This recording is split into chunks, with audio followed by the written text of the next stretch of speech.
अब बीच के हम सारे क्वेश्चन छोड़ देंगे, वो गॉस थ्योरम से रिलेटेड है तो उन्हें हमें छोड़ना ही पड़ेगा। एडिशनल एक्सरसाइज पर आ जाते हैं। देखो एडिशनल एक्सरसाइज में बोर्ड लेवल के क्वेश्चन हम कहते हैं कि एडिशनल एक्सरसाइज नहीं है।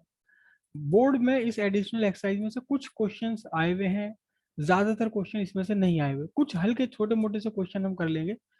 जैसे फर्स्ट क्वेश्चन यही है एडिशनल एक्सरसाइज का 1.25।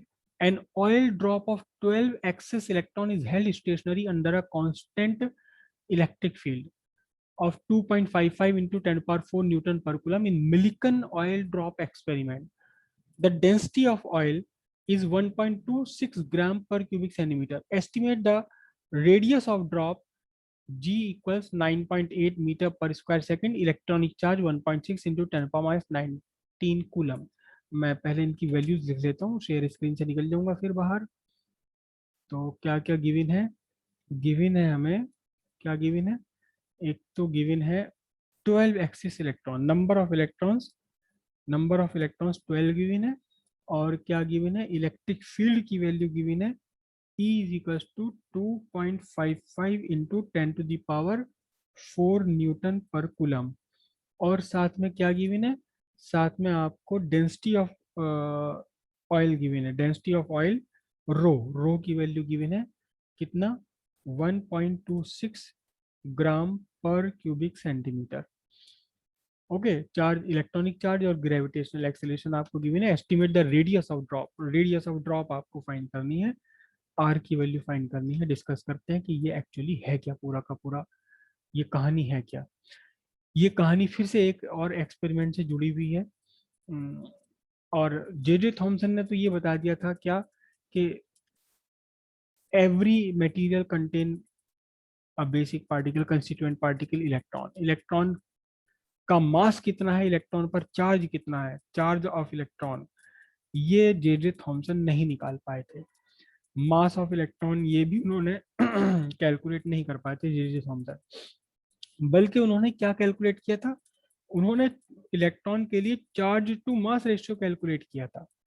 Charge to mass ratio calculate करके बता दिया था, क्योंकि ये सबके लिए सेम आ रहा था। तो उन्होंने कहा भाई कोई पार्टिकल है निगेटिव है, चार्ज टू मास रेशियो हर बार सेम आ रहा है, तो इसका मतलब ये पार्टिकल हर मैटर के अंदर मौजूद है, चाहे वो कोई भी गैस हो, कोई भी सॉलिड वॉलिड कुछ भी हो। मिलिकन ने इलेक्ट्रॉन का चार्ज फाइंड किया अपने एक्सपेरिमेंट से। मिलिकन ने इलेक्ट्रॉन का चार्ज फाइंड किया अपने एक्सपेरिमेंट से। तो वही मिलिकन ऑयल ड्रॉप एक्सपेरिमेंट है यहाँ पर, मिलिकन ऑयल ड्रॉप एक्सपेरिमेंट। और ये भी पहले था कभी सिलेबस में, अब नहीं है। Millikan oil drop experiment actually क्या था, मैं थोड़ा सा आपको बेसिक आइडिया देता हूँ। हालांकि आपके फिलहाल स्कोप से बाहर की चीज बातें हैं ये, लेकिन फिर भी क्वेश्चन को समझने के लिए अगर हम थोड़ी सी उसकी बैकग्राउंड जानते हो तो ज़्यादा अच्छा सा समझ आ जाता है। तो मिलिकन ने बहुत सिंपल सा एक एक्सपेरिमेंट किया। उन्होंने एक इलेक्ट्रिक फील्ड डेवलप किया, एक प्लेट पर पॉजिटिव चार्ज, दूसरी प्लेट पर निगेटिव चार्ज दिया, और ये आपका इलेक्ट्रिक फील्ड आ गया, ये इलेक्ट्रिक फील्ड आ गया, ठीक है। और इस इलेक्ट्रिक फील्ड में उन्होंने एक स्प्रेयर लगाया, स्प्रे इलेक्ट्रिक फील्ड के बाहर, इलेक्ट्रिक फील्ड के बाहर एक स्प्रेयर लगाया। स्प्रेयर समझते हो, पिचकारी जैसा फुहारा। और इस फुहारे से इन्होंने ऑयल ड्रॉप्स यहाँ इसके अंदर ऑयल ड्रॉप्स भेज दी।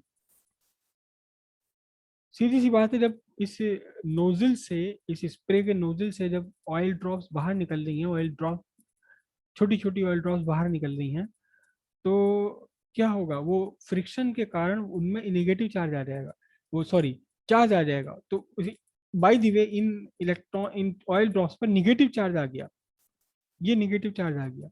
और जब ये निगेटिव चार्ज आ गया इस ऑयल ड्रॉप पर, और ये इलेक्ट्रिक फील्ड के अंदर यहाँ ऑयल ड्रॉप आई, तो इस पर एक फोर्स लगने लगी, इलेक्ट्रिक फोर्स। कैसी फोर्स लगने लगी? In the direction opposite to the electric field, correct. और वो माइक्रोस्कोप से इन इलेक्ट्रॉन्स की, इन इन ऑयल ड्रॉप्स को देख रहे थे। एक्चुअली तो थोड़ा सा इससे डिफरेंट था, मैं पूरा एक्सपेरिमेंट आपको डिस्कस नहीं करूंगा, लंबी कहानी है।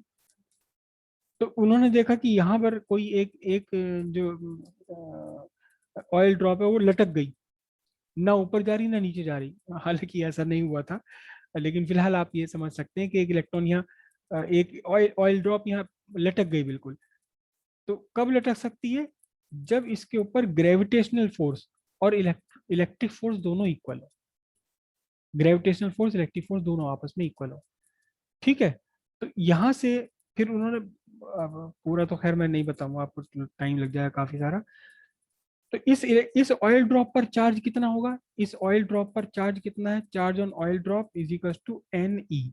एन कितने का है क्वेश्चन में, 12 इलेक्ट्रॉन्स का है, 12 इलेक्ट्रॉन है, और एक इलेक्ट्रॉन का चार्ज कितना, 1.6 इंटू 10⁻19। ये हो गया चार्ज एक एक ड्रॉप पर, ठीक है। अब इलेक्ट्रिक फोर्स इस पर कितनी लगी, इलेक्ट्रिक फोर्स कितनी लगी, f e is equal to q into electric field. Q ये रहा पूरा आपका इलेक्ट्रिक फील्ड, आपको गिवन है ही, मैं फिलहाल वैल्यूज नहीं रख रहा यहाँ। और ग्रेविटेशनल फोर्स इस पर कितनी लग रही है, ग्रेविटेशनल फोर्स लग रही है mg। mg कितना है, मास, मास इंटू, मास को हम लिखेंगे वॉल्यूम इंटू डेंसिटी, वॉल्यूम हुआ 4/3 pi r cube into density into g. और जो जो ऑयल ड्रॉप यहाँ बिल्कुल सस्पेंड हो गई, लटक गई, ना नीचे गिर रही ना ऊपर गिर रही, तो उसके लिए इलेक्ट्रिक फोर्स और ग्रेविटेशनल फोर्स दोनों दोनों क्या है, सेम है। For suspended oil drop, suspended oil drop के लिए जो आपका ग्रेविटेशनल फोर्स है is equals to electric force. तो ग्रेविटेशनल फोर्स कितना, ग्रेविटेशनल फोर्स है 4/3 pi r cube rho into g is equals to q into e. अब यहाँ से आपको आर की वैल्यू सब कैलकुलेट करनी है, क्यू ई बाय बल्कि 3 ले लूँ मैं, 4 पाई रो जी। सारी वैल्यूज आपको यहाँ इस क्वेश्चन में गिवन है, बल्कि इस पूरे टू का पावर होगा 1/3।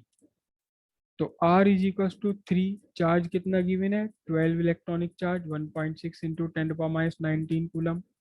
इलेक्ट्रिक फील्ड कितना है जी, इलेक्ट्रिक फील्ड है आपको 2.55 इंटू 10⁴ डिवाइडेड बाय 4, पाई की वैल्यू कितनी 22/7 लेंगे।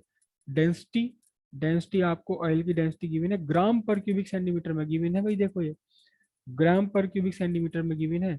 तो ग्राम पर क्यूबिक सेंटीमीटर को किलोग्राम पर क्यूबिक सेंटीमीटर में कैसे कन्वर्ट करोगे, किलोग्राम पर क्यूबिक मीटर में कन्वर्ट करना है आपने, कर लोगे या मैं अलग से करके दिखाऊं कहीं पे। रो की वैल्यू है कितना, 1.26 ग्राम पर क्यूबिक सेंटीमीटर। तो इसे अगर आप डेंसिटी को बदलोगे किलोग्राम में, तो ग्राम को किलोग्राम में बदलने के लिए 1.26 अपॉन 1000 किलोग्राम हो गया, है ना, केजी। और इस पूरे को फिर डिवाइड करना है किससे, सेंटीमीटर, सेंटीमीटर को मीटर में बदलोगे तो 10⁻³ टू द पावर 3। तो अब ये रो आपका निकल कर आएगा 1.26 इंटू 10⁶ डिवाइडेड बाय 10⁻3। तो कितना बन जाएगा रो, रो बन जाएगा आपका 1.26 इंटू 10⁻3। तो यहाँ आप रो की वैल्यू सब्स्टिट्यूट कर दीजिए, कितना 1.26 इंटू 10⁻3, और जी की वैल्यू कितनी 9.8, और इस पूरे का फिर आपने लेना है 1/3। तो अब यहाँ से R की वैल्यू मैं डायरेक्ट उठा लेता हूँ, आप नहीं नहीं नहीं डायरेक्ट, ये तो आंसर है ही नहीं सर, क्योंकि ये तो क्वेश्चन है। तो बहरहाल जो भी है, इससे आप R की वैल्यू कैलकुलेट कर सकते हैं। और एक्चुअल में मिलीकन ने R की वैल्यू कैलकुलेट नहीं की थी, उन्होंने तो R की वैल्यू माइक्रोस्कोप से कैलकुलेट की थी, और वहाँ कोई ड्रॉप इस तरह से सस्पेंडेड भी नहीं थी, लटकी नहीं थी, बल्कि एक टर्मिनल वेलोसिटी से नीचे गिर रही थी, एक कांस्टेंट टर्मिनल वेलोसिटी से नीचे गिरती हुई ऑयल ड्रॉप की उन्होंने वेलोसिटी फाइंड करी। फिर उससे सारी चीज़ें निकालने के बाद पता लगाया कि भाई जो इन पर ऑयल ड्रॉप पे चार्ज आ रहा है, it is multiple of certain minimum charge. वो क्वांटाइजेशन ऑफ चार्ज भी स्टैब्लिश हो गया उससे, और फिर इलेक्ट्रॉन का चार्ज भी उन्होंने कैलकुलेट कर लिया था। इलेक्ट्रॉन का जब चार्ज कैलकुलेट कर लिया तो E/m/q आप पहले जे थॉमसन ने कैलकुलेट कर रखा था, तो उससे फिर मास ऑफ इलेक्ट्रॉन भी कैलकुलेट हो गया था। बात समझ आ गई इतनी या नहीं, कहीं कोई कंफ्यूजन है।